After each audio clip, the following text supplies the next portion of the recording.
In this video, we'll have a discussion about the monetary inflation. We've already discussed demand pull inflation and cost push inflation. Now let's look at the third cause of inflation, which is the monetary inflation. Now, when it comes to monetaries, they are the big proponent of why inflation happens. According to them, changes in money supply results in inflation to take place. And they actually argue that if the rate of growth of money supply is greater than an increase in output, then you will see the price level to go up. And the theory does make sense, because if you look at rate of growth of money supply, so this is basically where the money supply is going up and the output is not going up, then one would argue this, that there will be more money chasing those fewer goods and services that are out there. So money supply goes up, we say there is basically excess liquidity in the market, and this excess liquidity means that there will be more spending,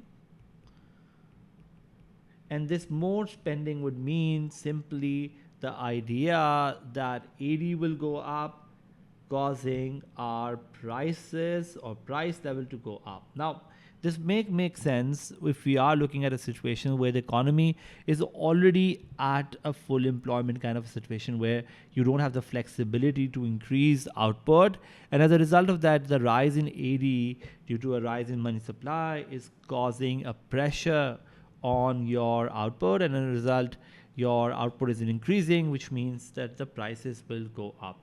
Let's see that in terms of a diagram. So when we look at this kind of a long-run aggregate supply curve, we're looking at a situation where we are already at full employment in this region. When you're looking at this region here, from let's say 0 to Y1, there is still what we call unemployment available. But let's say currently our AD is somewhere here. Okay, and therefore our price level is, let's call it AD naught, and let's say our price level is P naught. Now, if there is a rise in AD, if the AD curve shifts to the right, and that happens basically now, we are saying because of a rise in money supply. Because of a rise in money supply and therefore excess liquidity, more funds available for you to spend, you will see the AD to rise. And if the AD rises while the economy doesn't have the spare capacity to meet the increased sort of demand, you will see the price level to go up. This brings us to another thought, which is about the value of money. We can say the value of money, which is also called purchasing power, is inversely related to price levels. So when you look at value of money could be 1 over price level. So if the price level goes up, your purchasing power or your value of money will go down. And now we're saying this, that the reason why the price level goes up is because of a rise in money supply. So a rise in money supply causes our price level to go up, and therefore our value of money or purchasing power to go down. Another way to look at it is through our quantity theory of money. According to this theory, we establish this equation called MV equals to PT, where M is simply your money supply, which is basically the amount of money the government has decided to print. So M is your money supply. Quick pause. If you're finding value in this explanation, there's so much more to discover. At Alt Academy, we break down every A-level concept with the same level of clarity. Now, let's continue. V is the velocity of circulation, or number of time money is changing hands, and I'm going to talk about this in 1 minute. Then we have your P, which is your price level or the level of inflation in a country, and then comes lastly the T, or quantity, which is basically simply the total amount of output that is available. Let's say we have a simple economy where an economy is making pizzas, and let's say the economy decides to make, for example, a quantity or T of let's say 100 pizzas, right? And let's also assume that the price of each pizza is for $5. Then you can assume that the total GDP or level of output of this economy will be $500. But now I also tell you guys this, that your government has decided to print money, and they decided to have a money supply M of, let's say, $50. Now, your amount of transactions that you need to, or the value of transactions that you need to undertake, is $500. Why? Because you had 100 units of a good for $5, which means you required 500. But the government only printed $50, which means velocity in this case, or the number of times money has to change hands in order for this transaction to take place, will be PT over M, which is going to be 500 over 50, or 10 times. So money will change 10 times in order for it to make sure that $500 worth of transactions have taken place. Now, for example, let's say somebody gives me money for the services they get from me. Let's say I taught them a class and I got $10 from them.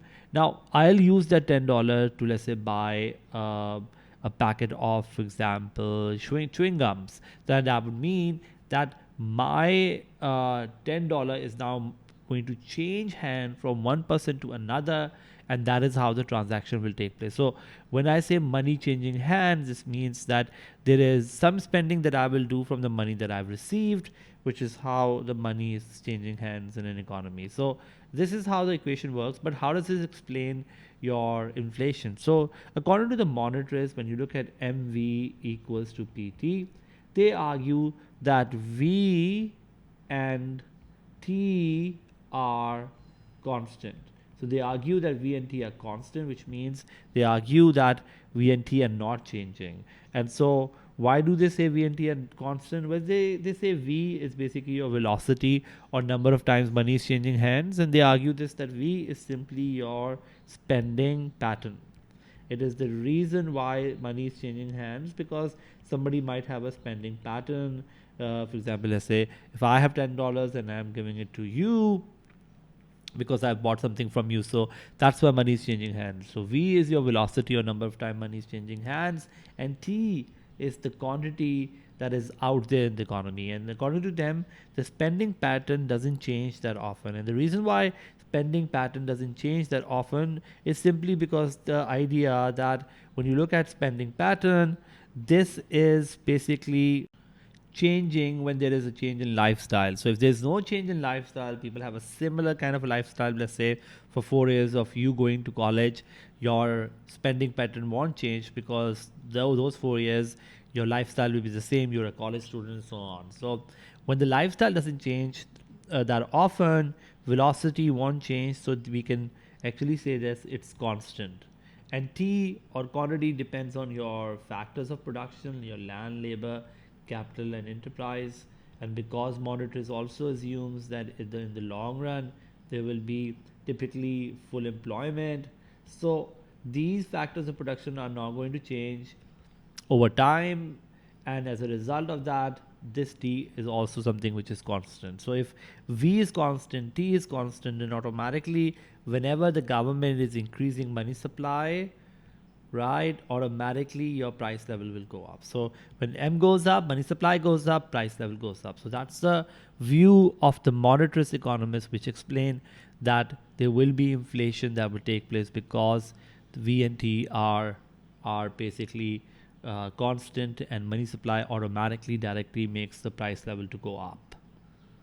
If you found that helpful, imagine what you could achieve with the full economics course. Over 60,000 students have used All Academy to transform their A-levels journey. Don't wait and take the first step today.